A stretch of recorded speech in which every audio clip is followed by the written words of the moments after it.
राधे राधे। वट सावित्री व्रत कैसे होता है और 2021 में ये कब होगा, इसके बारे में श्रीमती रेखा जी ने पूछा है और श्रीमती माधवी अग्रवाल जी ने भी पूछा है। आइए आप लोगों को बताता हूँ दिव्य मार्गदर्शन के द्वारा। आप सभी का पंडित विकास व्यास स्वागत करते हैं अपने चैनल पर। वट सावित्री व्रत, इसको ज्येष्ठ मास की त्रयोदशी तिथि से आरंभ करना चाहिए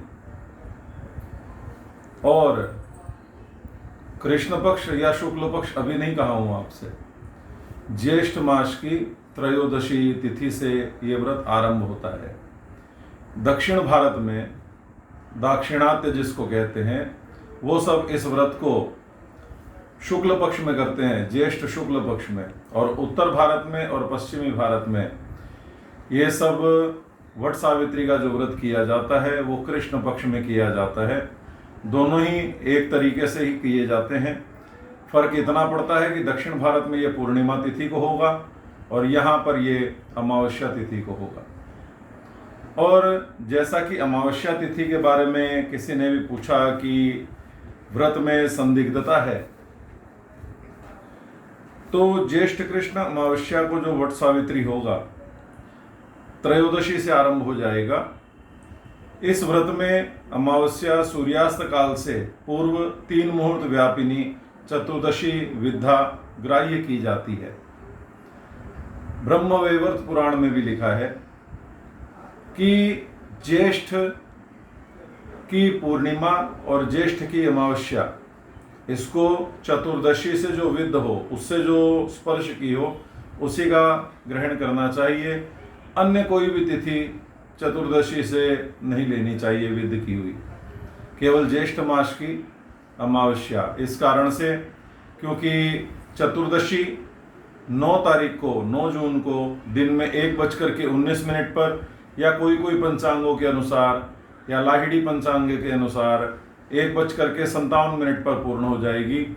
और कोलकाता में सूर्यास्त शाम को 6:18 पर होगा और बनारस में 6:25 पर होगा। राजस्थान प्रांत आदि में ये 7:20 पर होगा। उत्तर प्रदेश के कई भागों में ये 7 बजे तक होगा। अतः जो वट सावित्री व्रत करेंगे वो ब्रह्मवैवर्त पुराण और व्रतराज आदि को निर्णय जो दिया गया है उसको मानते हुए 9 तारीख का ही करेंगे जी। 9 जून 2021 को ही वट सावित्री का व्रत होगा। और सूर्यास्त से पूर्व 3 मुहूर्त अधिक अगर मिलता हो उसी दिन किया जाता है। इस दृष्टि से भी ज्योतिष की 9 तारीख को ही किया जाएगा। बहुत जगह मैंने सुना है कि 10 तारीख को बता रहे हैं, वो गलत बता रहे हैं, उनका अपना कोई प्रकरण होगा, तो ये 9 तारीख को ही किया जाएगा।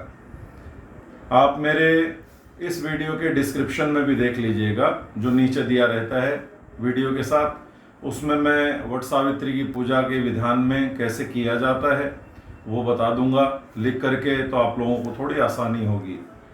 वैसे आपको बताऊं कि जब शुक्ल पक्ष आरंभ होता है या ज्येष्ठ कृष्ण पक्ष आरंभ होता है, उसकी त्रयोदशी तिथि को ये व्रत किया जाता है। इस बार 7 जून 2021 को, उस दिन सोमवार भी है और प्रदोष की तिथि भी पड़ जाएगी। उसी दिन सोम प्रदोष के दिन वट सावित्री व्रत का हम आरंभ करेंगे। ये हमारे पंचांग में भी लिखा हुआ है। और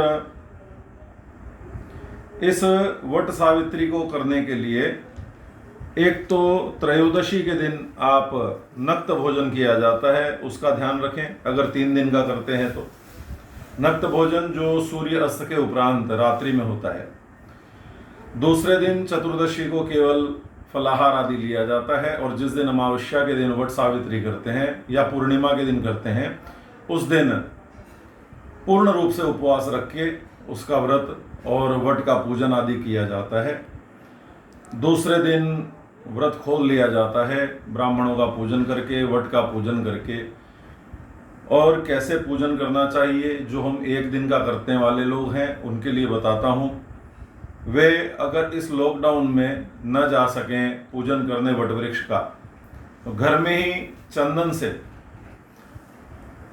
एक जगह पर, एक पाटे पर या भूमि के ऊपर में एक चकोर बना करके उस पर वट लिख ले, केवल वट या वट वृक्ष की आकृति बना ले। और वट वृक्ष के मूल में यानी जड़ में ब्रह्मा रहते हैं, मध्य भाग में भगवान विष्णु रहते हैं और ऊपरी भाग में भगवान शिव रहते हैं। इनका ध्यान करें।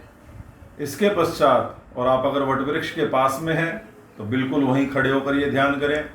फिर जो ब्रह्मा है वट वृक्ष के जड़ में, वहाँ पर ध्यान करें कि उनके साथ सावित्री विराजमान है और सत्यमान विराजमान है, साथ में यम को ध्यान करिए। इनकी पूजा करने के लिए सबसे पहले एक लोटे जल से उनको सिंचन करिए जड़ में, और इसके बाद में उत्तम जो वस्त्र आदि हैं, लाल वस्त्र आप प्रयोग कर सकती हैं। हाथ में बांधने का जो कलावा होता है मूली, उसका आप प्रयोग कर सकती हैं। वैसे कच्चा सूत इसमें बहुत ज़्यादा मान्यता प्राप्त है। उसको लेकर के वट वृक्ष के वस्त्र के रूप में अर्पण करिए। लाल वस्त्र सावित्री इत्यादि को अर्पण कर दीजिए। फिर गंधाक्षत पुष्प चढ़ा करके, रोली चावल चढ़ा करके, पुष्प चढ़ा करके, पीले पुष्प या रक्त पुष्प हो तो और ज़्यादा अच्छा है, ये चढ़ा करके धूप और दीप वहाँ पर आप करके, केवल घी का ही दीप हो इसका आप ध्यान रखिएगा, यहाँ तेल का दीप नहीं होता। इसके बाद में कुछ भी पायस यानी खीर या हलवा, इसका आप भोग बना करके ले जाओ साथ में। न हो आप बनाने में अशक्त हो तो खरीद करके ले जाओ, न हो तो आप केवल एक गुड़ की भेली रख लो, शर्करा रख लो, उसको सामने रख के फिर हाथ जोड़ करके उनको प्रणाम करो कि मेरी जितनी श्रद्धा थी मैंने उस हिसाब से आपका पूजन किया है। क्योंकि देखिए जो धनाढ्य होते हैं, बहुत धनवान होते हैं, वहाँ लिखा है स्वर्णमयी प्रतिमाशु, स्वर्ण की बनाई हुई प्रतिमाओं के ऊपर ही ये पूजन आदि किया जाता है। वह मृणमयी प्रतिमाया, मृणमयी यानी मिट्टी की बनी हुई प्रतिमा पे आप पूजन कर सकते हो। अगर आप नहीं कर सकते हो, अशक्त हो उतना करने में, और अगर अभी लॉकडाउन की परिस्थिति में न जा सकते हो, तो ये बिल्कुल व्रतराज नाम की पुस्तक में दिया गया है कि घर में आकर के एक जगह पर वट लिख करके और वहाँ पर चंदन से लिखा हो और वहीं पर आप पूजन कर सकते हैं।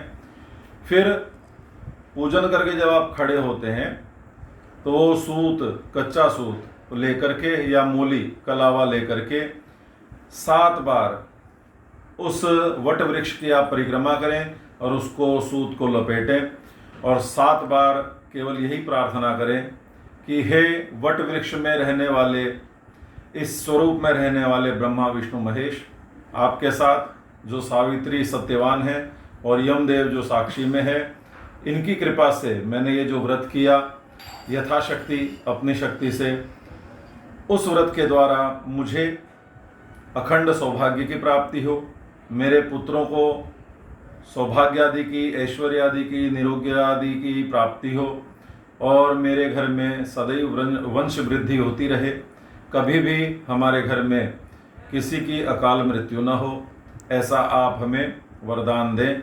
विशेषतः सौभाग्यवती जो स्त्रियां हैं वे यहाँ सावित्री देवी को प्रणाम करके कहती हैं कि हे सावित्री देवी, आपके आशीर्वाद से जैसे आपने अपने पति को यम से मुक्ति दिला दी थी और पुनः जीवन दान दिलवाया था, हमारे घर में हमारे पति पुत्र सदैव अकाल मृत्यु को न प्राप्त करते हुए दीर्घायु जीवन को प्राप्त करें और वो सब दीर्घायु हों।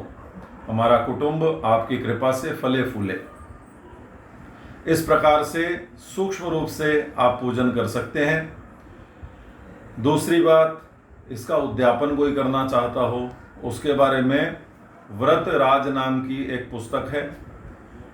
श्री बम्बई की खेमराज श्री कृष्णदास से प्रकाशित होती है, वो आप देख लें। उसमें संपूर्ण विधि बहुत अच्छे से दी गई है। और एक महिला ने पूछा था कि अगर मैं अशक्त हूँ, जिस समय मैं हाथ ना लगा सकती हूँ, तो आप किसी ब्राह्मण के द्वारा इस व्रत को करवा सकती हैं, उनसे आप ये पूजन करवा सकती हैं। ये बिल्कुल सत्यता के बारे में आपको बता रहा हूँ, जितना मैंने यहाँ ग्रंथों का अध्ययन किया है उस हिसाब से।